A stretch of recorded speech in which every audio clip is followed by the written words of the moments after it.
Puji Tuhan, saudara kekasih dalam Tuhan. Saudara, kita harus benar-benar memiliki komitmen dan konsisten, saudara, untuk hidup benar, hidup suci, hidup kudus di hadapan Bapa. Tuhan memberikan kita waktu. Sehari itu ada, kalau siang saudara dari pagi sampai sore ada 12 jam. Ada 24 jam saudara. Dari setiap menit saudara atau setiap detik, menit, dan dari jam ke jam saudara, kita komitmen berkata kepada Tuhan atau berjanji, Tuhan, aku tidak mau berbuat salah. Aku mau hidup suci, hidup kudus. Kita turuti saudara, tepati setiap apa yang kita ucapkan di hadapan Allah. Hari ini saudara atau kita semua bisa berkata, Tuhan, aku mau sabar. Aku mau sabar terhadap segala hal yang membuat aku tidak sabar. Kalau saudara pegawai negeri ketemu dengan sesama pegawai yang menjengkelkan, yang memicu emosi untuk marah, meledak, kita padamkan itu. Kita sembelih, saudara. Saat kita ada di jalan, ada yang kendaraan ugal-ugalan, saudara, bahkan mau menyerempet kita. Yang penting saudara tidak menyentuh kita, saudara.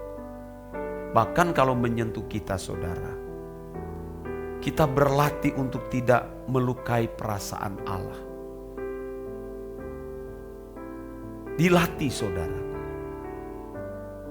Karena firman Tuhan mengatakan besi menajamkan besi. Besi menajamkan besi. Saudara, tidak mungkin besi dengan kayu. Besi dengan kapas. Tapi besi dengan besi. Kita ditajamkan.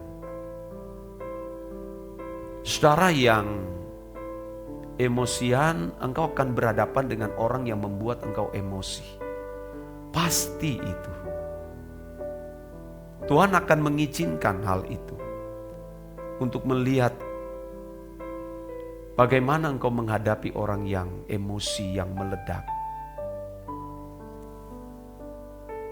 Tuhan pasti akan pertemukan dengan hal-hal itu, saudara. Tapi kalau saudara berkata, aku mau komitmen Tuhan. Aku menghadapi orang yang emosi ini dengan keteduhan, dengan perasaan Bapa. Nanti dengan sendirinya Bapa akan mengalirkan suasana damai sejahtera saat engkau menghadapi keadaan orang itu. Dan cara pandang kita pasti berbeda, saudara. Tidak sefrontal lalu. Kalau dia mau menyerang aku, kubalas. Kalau dia membuli aku balas dengan bully. Kalau dia menghina aku harus membalas dengan menghina. Orang dunia saudara, mereka juga bisa punya kesabaran, punya cara untuk bagaimana menghadapi orang-orang seperti itu. Nah, kita jangan sampai seperti orang dunia. Kita mestinya lebih dari orang dunia. Firman Tuhan, saudara, berkata begini dalam Matius pasal 5. Saya ingat saudara, Matius pasal 5 saudara.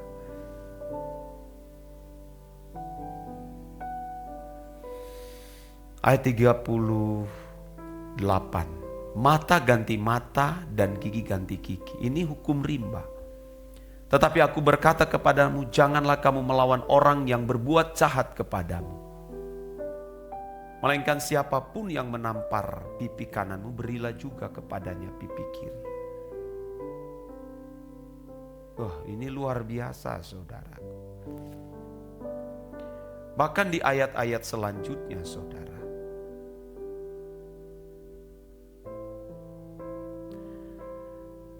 Ini, kasihilah sesamamu manusia dan bencilah musuhmu. Tetapi aku berkata kepadamu, kasihilah musuhmu dan berdoalah bagi mereka yang menganiaya kamu. Karena dengan demikianlah kamu menjadi anak-anak Bapakmu yang di sorga.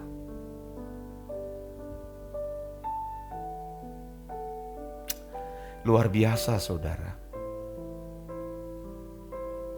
Luar biasa. Jadi saudara-saudara kasih dalam Tuhan, kita melatih dari perkara-perkara kecil. Saudara yang membenci orang, menyimpan dendam, buang semua itu, paksa dirimu saudara. Karena kita mau menjadi anak Bapa, anak kerajaan. Kalau kita memiliki niat yang tulus, Tuhan, aku mau hidup bersih, sebersih-bersih mungkin. Tidak mungkin Allah tidak menolong kita. Sampai kita tidak memiliki dosa sekecil apapun di dalam hati. Memikirkan, merancangkan kejahatan bagi orang lain pun sudah tidak. Karena Allah dapat mengizinkan semua hal-hal yang menyakiti kita, melukai kita. Saudaraku, yang tujuannya adalah supaya kita dapat dikembalikan kepada rancangan Allah yang semula. Ini yang harus kita perkarakan dari setiap hari saudaraku. Kalau kita membaca saudara, memperhatikan bagaimana Yusuf menghadapi keadaan-keadaan yang menyakitkan hatinya. Karena yang menjual dia itu adalah saudara-saudaranya sendiri. Melemparkan dia, menjatuhkan ke dalam sumur yang gelap. Dijual kepada orang Mesir. Itu sangat menyakitkan. Tapi semua saudara punya maksud, Tuhan punya maksud. Kalau Yusuf tidak mengerti akan hal itu, begitu dia menjadi Perdana Menteri Mesir, itu kesempatan untuk membalas. Besar sekali. Dia akan membalas, tapi dia tidak lakukan itu. Karena dia menjaga perasaan Bapa. Makanya di dalam Kejadian pasal 50 ayat yang ke-20. Memang kamu telah mereka-rekakan yang jahat terhadap aku. Tetapi Allah telah mereka-rekakannya untuk kebaikan. Dengan maksud melakukan seperti yang terjadi sekarang ini.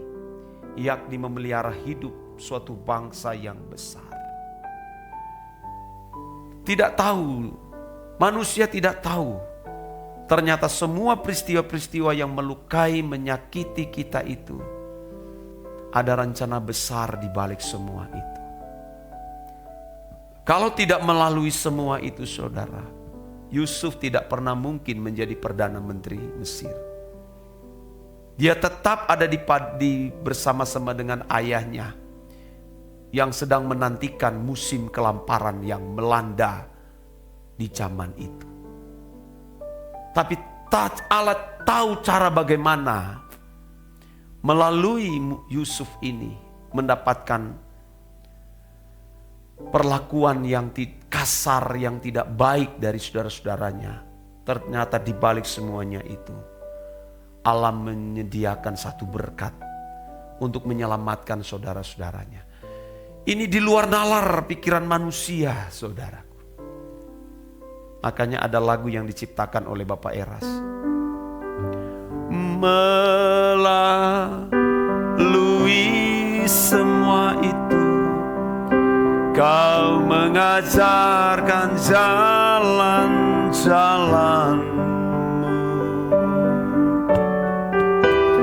Dulu ku tidak mengerti mulia rencana-Mu bagiku. Semua yang telah terjadi membuatku indah di mata-Mu. Sungguh besar anugerah, ku ingat kebaikan-Mu selalu. Saudara bisa memandang penderitaan Tuhan Yesus. Tapi di balik semua itu, saudara, untuk menyelamatkan kita. Sama seperti Yusuf alami penderitaan yang menyakitkan, saudaraku. Kalau kita membaca itu, kisahnya itu, bisa menangis, kenapa kamu menghadapi keadaan ini? Kita bisa memberontak dan mempersalahkan orang di sekitar kita, mempersalahkan Tuhan. Tapi semua sebenarnya adalah Tuhan sedang mereka-rekakan hal yang baik di dalam kehidupan kita masing-masing. Di tengah hal itu, saudara, Yusuf tidak berbuat salah, bahkan penjara menanti. Dia tidak berbuat cacat di hadapan Bapa. Saya kira, saudara, setiap kita Tuhan mengizinkan hal-hal ini, saudara. Karena Allah punya rencana yang benar, yang baik bagi kita semua. Jangan menyesali keadaanmu di masa lalu. Keadaan orang-orang yang telah menghina, membuli, merusak nama baikmu. Jangan. Mungkin melalui saudara, orang ini diselamatkan. Tapi kalau ketika kita membalas, sudah saudara, kita kehilangan berkat. Apalagi yang menyangkut berkat kekal. Ayo kita terus bertumbuh. Jangan berbuat salah lagi, saudara. Tuhan memberkati kita. Amin.